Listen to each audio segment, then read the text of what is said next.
Gusto mo bang magsimula ng negosyo pero natatakot kang mawalan ng pera? Sa video na ito, ipapakita ko sa iyo ang 10 negosyo na halos siguradong kikita ka sa Pilipinas kahit baguhan ka pa lang. Maraming negosyo ang pwedeng magsimula pero hindi lahat ay nagbibigay ng stable na income. Ang sekreto sa tagumpay ay ang tamang strategy, diskarte at pagpili ng negosyo na may mataas na chance ng success. Sa video na to, tatalakayin natin bawat negosyo mula sa basic needs hanggang sa trending opportunities at bibigyan kita ng tips kung paano palalakihin at patatatagin ang negosyo mo para sa long-term growth. Kaya huwag palampasin dahil kung tama ang diskarte mo, makakagawa ka ng negosyo na hindi lang kikita ngayon, kundi magbibigay din ng secure na future. Ang video na to ay para sa kaalaman lamang, hindi personal na payong pinansyal. Affiliate products in the shelf below. Number 1, mini-mart o convenience store. Unahin natin ang mini-mart o convenience store.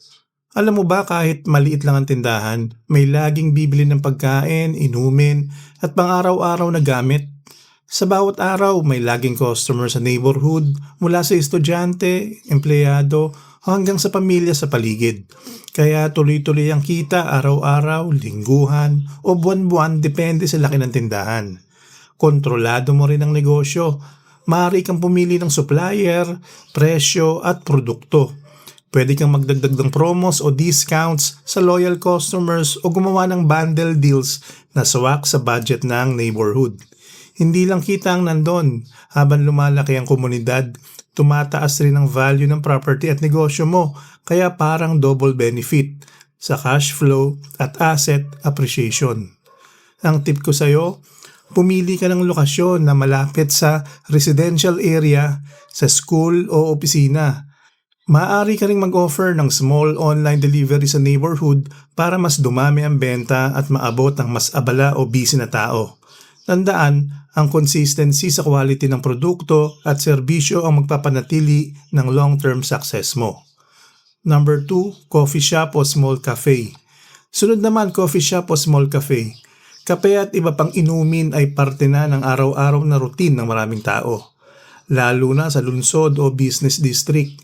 Isipin mo, maraming taong gumagawa ng morning coffee ritual o after lunch coffee break. At dahil dito, tuloy-tuloy ang traffic ng customer sa shop mo. Maliit lang ang kailangan, kaunting tauhan, limitadong sangkap, at pwede na sa maliit na space. Pero ang advantage, bukod sa kita, pwede rin itong maging social hub ng komunidad. Magiging lugar ito kung saan nagkikita ang mga kaibigan, estudyante o office workers para makapag-relax at makapag-network. Ang tip ko sa iyo, mag-offer ng online ordering at seasonal promos para mas dumami ang bumabalik na customers. Pwede ka rin gumawa ng signature drinks o specialty food items na unique sa shop mo para mas maalala at maibahagi sa ibang customers. Tandaan, ang magandang ambience, consistency sa lasa at customer service ay halos kasing halaga ng produkto mismo. Number 3, water refilling station. Ngayon, water refilling station, malinis na tubig ay isang basic need. Lahat ng bahay at negosyo kailangan ito. Sa tuwing bibili ang tao ng tubig, especially sa init ng panahon o sa residential areas, tuloy-tuloy ang benta mo. Kapag nasiyahan ng customer sa kalidad, babalik sila araw-araw o lingguhan kaya madaling magkaroon ng stable at predictable na income. Controlled ang gastos, tubig at kuryente lang ang kailangan. At walang perishable inventory na mawawala o maluluma. Dahil basic need ang produkto, hindi apektado ng trends o fashion. Ang tip ko sa iyo, siguraduhing malinis at ligtas ang water station mo. Mag-offer ng delivery sa barangay o subdivision at magbigay ng loyalty program sa regular customers. Maaari ka ring magdagdag ng flavored water o health drinks para mas mapalaki ang kita. Ang pinakamahalaga dito ay reliability at consistency. Kapag nasanay ang community na palaging available at malinis ang tubig mo, magiging automatic ang preference nila sa negosyo mo. Number 4, food truck o mobile food business. Food truck o mobile food business naman, flexible ang location.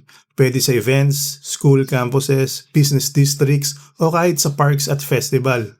Ang kita mo ay hindi lang sa food sales kundi pati sa catering services para sa parties, birthdays o corporate events. Mas mura rin ang startup cost kumpara sa physical store at madaling ilipat kung kinakailangan. Sa bawat lugar na may crowd, may laging naghanap ng mura, mabilis at masarap na pagkain. At dahil mobile ang business mo, mas madali kang maka-adapt sa trends. Pwede mong baguhin ang menu, depende sa season, events o location. Ang tip ko sa'yo, gumawa ng unique menu o specialty food na hindi basta-basta nakikita sa ibang food trucks. Mag-offer ng combo meals o special promo sa peak hours at pwede ring mag-partner sa online delivery platforms para mas maraming customers. Ang susi sa tagumpay sa food truck business ay visibility at word of mouth. Kung mas maraming taong makakita at matitikman ang produkto mo, mas tataas ang kita at brand awareness mo.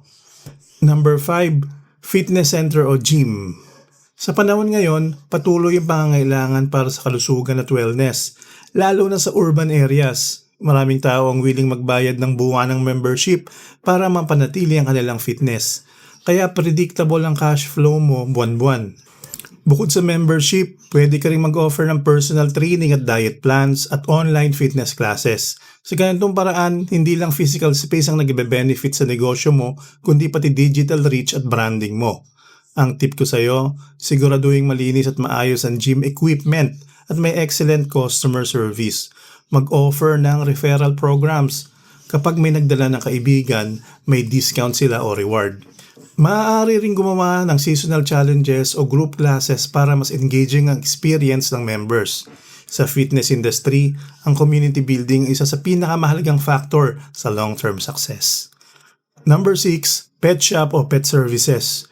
Dumarami ang pet owner sa Pilipinas, aso, pusa, isda at kahit exotic pets. Palaging kailangan ng pagkain, grooming at vet services. Kaya kahit maliit lang ang shop mo, may consistent demand araw-araw o lingguhan. Kapag nasiyahan ng customer, babalik sila ulit. Kaya repeat customers ka agad. Bukod sa basic products, mataas ang profit margin sa specialty items tulad ng imported food, grooming tools at accessories. Ang tip ko sa'yo, mag-offer ng combo packages o subscription para sa regular delivery ng pet food at accessories. Maaari ring mag-organize ng events o workshops para sa pet owners. Nagbibigay ito ng additional revenue at nagtatayo ng loyal community. Tandaan, sa pet business, trust at convenience ang pinakamahalaga. Kung alam ng customers na maasahan ka, automatic silang babalik. Number 7, car wash at auto detailing services. Sa Pilipinas, halos lahat ng may sasakyan gustong panatilihing malinis ang kanilang ride. Kaya may repeat customers ka agad dahil routine ang car maintenance. Low inventory lang ang kailangan, cleaning materials, equipment at kaunting staff. Pwede ka rin mag-offer ng waxing, polishing at detailing packages para sa dagdag kita. Bukod dito, pwede rin mag-target ng regular contract sa offices, fleets o subdivisions para mas predictable ang income mo. Ang tip ko sa'yo, mag-offer ng loyalty programs at mobile services. Kung kaya mo rin pumunta sa bahay ng customers para mag-wash, mas tataas ang retention. Consistency sa kalidad at serbisyo ang key sa success ng car wash business. Number 8, bakery or pastry shop. Tinapay, pastry at baked goods ay laging binibili araw-araw. Ang kita mo ay galing sa individual customers at sa events tulad ng birthdays, weddings at parties. Bukod sa walk-in sales, pwede ka ring magkaroon ng frozen stock at delivery options. Kapag natikman at nagustuhan ng customers ang produkto mo, palagi silang babalik. Sa ganitong paraan, may stable at predictable income ka araw-araw. Ang tip ko sa'yo, mag-offer ng signature bread o pastry na kakaiba sa ibang bakery. Maaari ring gumawa ng seasonal items, promos at online ordering para mas mapadali ang pagbili ng customers. Pwede rin mag-offer ng catering for events o bulk orders para mas lumaki ang kita. Ang secret sa tagumpay sa bakery business ay quality, consistency at innovation. Kapag natikman ng tao at nagustuhan, babalik sila ulit at mag-refer pa ng iba. Number 9, laundry and dry cleaning. Sa abalang mundo ngayon, maraming tao ang willing magbayad para makatipid ng oras sa chores. Lalo na sa mga nakatira sa apartments o dormitories, ang regular laundry ay naging bahagi na ng kanilang routine. Kaya may repeat customers ka agad at tuloy-tuloy ang kita mo linggo-linggo. Hindi seasonal ang demand. Kahit anong oras ng taon, kailangan maglaban ng damit. Kaya stable ang negosyo. Low startup cost lang din ang kailangan, washing machines, detergents, kaunting tauhan at pwede ka nang magsimula. Ang tip, mag-offer ng subscription o weekly packages para predictable ang cash flow. Maaari ring mag-target ng office contracts o hotel partnership para mas steady ang income. Bukod sa standard washing, pwede ring mag-offer ng ironing, stain removal at pick-up delivery services para mas malaki ang kita at convenience ng customers. Ang sekreto sa tagumpay ng laundry business ay consistency at reliability. Kung laging maayos at mabilis ang serbisyo mo, babalik ang customers mo sa bawat linggo. Number 10, printing at personalized merchandise business. Ngayon, isa sa pinaka-trending na negosyo, printing at personalized merchandise. Sa bawat okasyon, event o celebration, may pangailangan para sa custom shirts, mugs, planners, keychains at iba pang personalized items. Hindi lang isang beses na benta. Pag nasaya ng customer sa quality ng produkto mo, babalik sila sa birthdays, reunions o corporate giveaways. Kaya repeat customers ka agad na malaking advantage sa business.